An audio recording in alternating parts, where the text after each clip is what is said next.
C'est la fouineuse de la famille, hein, je te dis. Elle aime se fouiller, ouvrir des armoires, vider des armoires. Oui.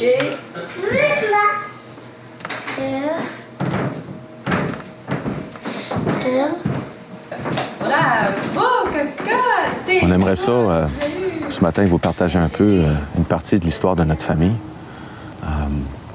Dieu nous a confié 8 enfants extraordinaires. Et pour nous, c'est des cadeaux chacun d'eux. Il a simplement choisi de nous les donner ou de les confier de façon différente. Alors, on a 6 enfants biologiques, moi puis Sylvie, et on a choisi d'adopter 2 petites filles du Vietnam avec des besoins particuliers, des besoins spéciaux.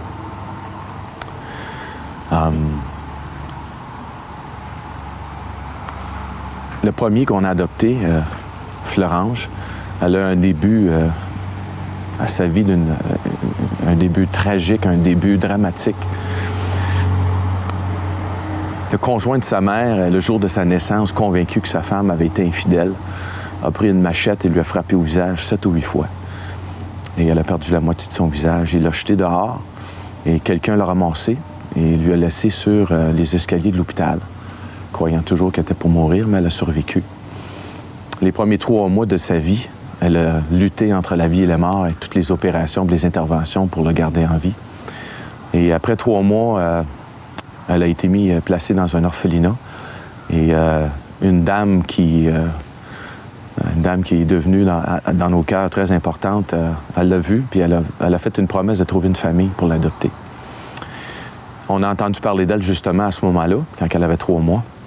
Et j'étais avec des confrères, on a reçu un appel demandant « Y a-t-il quelqu'un qui veut adopter une petite fille avec une cicatrice sur la joue? » On a appris avec le temps que c'était beaucoup plus que juste une cicatrice sur la joue. Elle avait perdu la moitié de son visage. Il y a aussi, j'ai répondu quand j'ai entendu « Y a-t-il quelqu'un qui veut adopter une petite fille avec une cicatrice sur la joue? » J'ai répondu oui dans mon cœur parce que j'étais conscient du fait que ma femme avait prié pendant au moins 14 ans que Dieu nous envoie un enfant qui avait besoin de nous autres, un enfant qui avait des besoins particuliers. Et plus qu'on avançait dans ce trajet ensemble, cette aventure ensemble, on s'est rendu compte que c'était la réponse à nos prières. Mais les obstacles qu'on a rencontrés en chemin, c'est incroyable. Il n'y avait pas d'entente d'adoption entre le Canada et le Vietnam qui faisait qu'on ne pouvait pas la faire venir de façon normale. Et pendant 11 mois de temps, on a tout fait pour essayer de le faire venir. Et finalement, il y a une organisation aux États-Unis qui a promis de l'opérer gratuitement, qui a fait en sorte que le Vietnam l'a permis de partir et de venir au Canada comme visiteur. Et là, ça a commencé, l'aventure. Lorsqu'on l'a reçue, elle était en profonde dépression. Elle a vécu 14 mois de traumatisme, d'avoir été négligée dans les orphelinats parce qu'elle était différente, parce qu'elle avait été attaquée. Elle avait des cicatrices au visage et ils n'ont pas donné les soins qu'elle avait besoin là-bas. Alors, lorsqu'on l'a reçue, elle était en dépression, elle ne voulait plus manger, elle avait des infections, des problèmes de santé. Et l'aventure a parti de là. Depuis qu'on l'a avec nous, elle a subi 15 opérations pour rebâtir son visage. On doit continuellement retourner aux États-Unis pour ces opérations-là. Puis, au travers de l'expérience, elle a connu des traumatismes au début, des peurs inexplicables, toutes sortes de choses. Et avec l'amour et la patience, les premiers 30 jours qu'on l'a eu, on l'avait dans nos bras 24 heures sur 24. J'avais le chiffre de nuit, mon épouse, le chiffre de jour.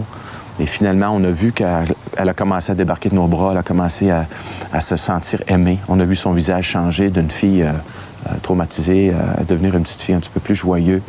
Elle répondait avec des sourires. On a aussi décidé, malgré l'opposition qu'on avait déjà rencontrée, malgré l'hésitation de la part de certaines personnes autour de nous, on a décidé d'en adopter un autre avec des besoins spéciaux. Et le monde disait qu'on était fous. Alors, si on est fous, on va s'amuser. On a demandé justement à cette dame, Dorinda Kavanaugh, de trouver un autre enfant avec des besoins particuliers. Et elle nous est arrivée avec une petite fille qu'on a appelée Rose Aimée, qui avait été abandonnée sûrement le jour de sa naissance par sa mère parce qu'elle avait une fissure labiale, fissure palatine, une bec de lièvre, on dit. Et elle était prématurée, elle pesait juste au-dessus de 3 livres. Et elle aussi, elle avait besoin d'être aimée. Et pour nous, les enfants ont une valeur inestimable aux yeux de Dieu, malgré les handicaps qu'ils peuvent avoir, malgré qu'ils sont défigurés, malgré qu'ils sont de différentes arrière-plans ethniques que nous. Nous croyons que tous les enfants doivent être aimés. Et probablement la chose la plus difficile que j'ai jamais vécue, c'est de quitter le Vietnam avec seulement un enfant et laisser les autres enfants dans les orphelinats. C'est intéressant, il y a un verset dans Matthieu 18 qui nous dit que si on fait du bien à un de ces petits, c'est comme si on le faisait à Jésus-Christ lui-même. Et je ne sais pas, mais moi, j'aimerais ça que Jésus soit dans ma maison. J'aimerais ça savoir que le bien que je le fais au Seigneur lui-même.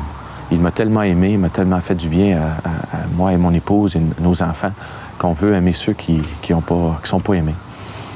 Et un autre verset que j'aimerais partager, c'est dans 1 Jean 3, qui dit qu'on doit aimer en action, pas juste en parole. Et nous, comme chrétiens, on ne veut pas simplement dire qu'on est des enfants de Dieu, mais on veut justement vivre pour sa gloire et passer à l'action. Avec 148 millions d'orphelins dans ce monde, quelqu'un doit ouvrir son cœur pour accueillir les enfants qui ne sont pas aimés, qui ne sont pas voulus. Et nous autres, on les veut. Alors, on a Fleurange et Rosemée dans notre foyer. Oui, on a des moments difficiles. Certaines des opérations de Fleurange ont été très difficiles à vivre. Les premiers deux ont été des échecs et ont dû justement recommencer. Mais Dieu n'a pas dit que ce sera facile, mais il a promis qu'on serait là. Et maintenant, Fleurange, elle a des parents qui vont pouvoir pleurer avec elle quand ça va mal. Elle n'est pas abandonnée, elle est aimée. Et Rosemée, c'est la même chose. Ses enfants ont besoin d'être aimés, acceptés. Et Dieu nous a fait une grâce en nous aimant. Dieu nous a fait une grâce en nous confiant 6 beaux enfants biologiques et maintenant 8 beaux enfants que nous aimons et nous adorons. Et on remercie le Seigneur pour le privilège d'avoir pu investir dans leur vie.